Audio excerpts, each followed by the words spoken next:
and focus, and made some money today. So just getting excited for Saturday and trying to stay focused on what we have to do to play well. And I like where we're at. Still got work to do mentally and physically and emotionally, but these guys, they've shown the ability to do it and the willingness to do it. So it's exciting. How hard is it to emulate McCaffrey with scouting guys? It's very hard. It's hard. It's hard to emulate with him with anybody. The guys, like I've said a couple times this week, and no disrespect to any other players in the country, but I think he's the best player in football. And what we did this week is we've had some, 2 or 3 guys, doing some of the things that he does, but it's impossible. I mean, he's a great one. Who specifically have you been using? Guys on our team. Yeah. What makes him so tough? Christian, all right. He runs great between the tackles. He can take it outside. He can catch the ball out of the backfield. You can split him out and he can catch it. And then his return ability, which we all see, he is really slippery. He doesn't go down easy. He's like a pinball in there sometimes. Even when you wrap, he has an uncanny ability to get arms off of him, and he always falls forward. And I think all of that is just a product of this great competitiveness that he has inside of him. How can you respect a guy more than you respect the way he plays football? It's unbelievable. Did you guys try to recruit him? Did we recruit him? Yeah. Well, we tried. Oh, that's what I'm saying. Did you know him in high school? Did you have a relationship with him? No. I coached against his dad a lot, but no. Have you guys put extra emphasis on kid coverage in preparation for him? Extra emphasis? No, because we put great emphasis on it every week.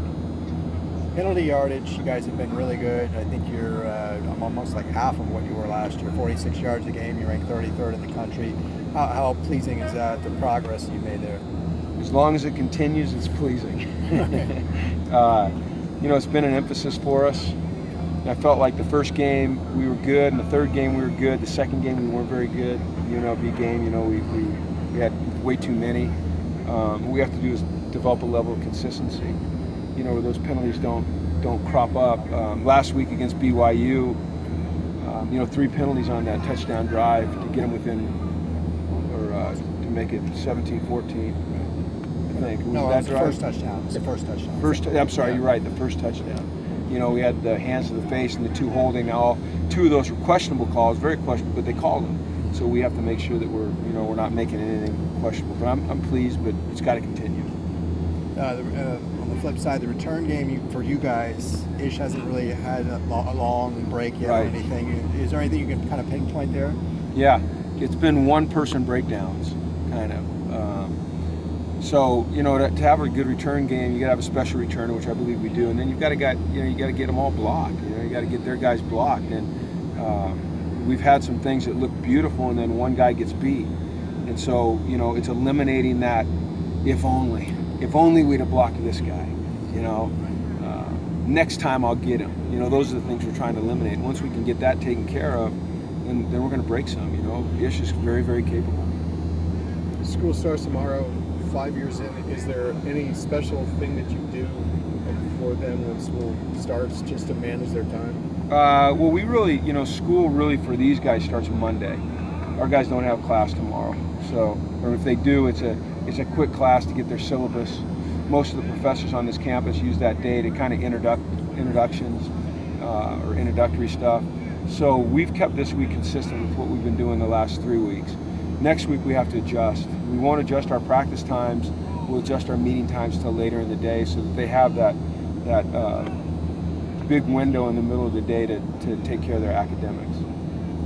We didn't see Paco on the sideline. Is he back on the field and participating fully now? He's doing things, yeah, he's working.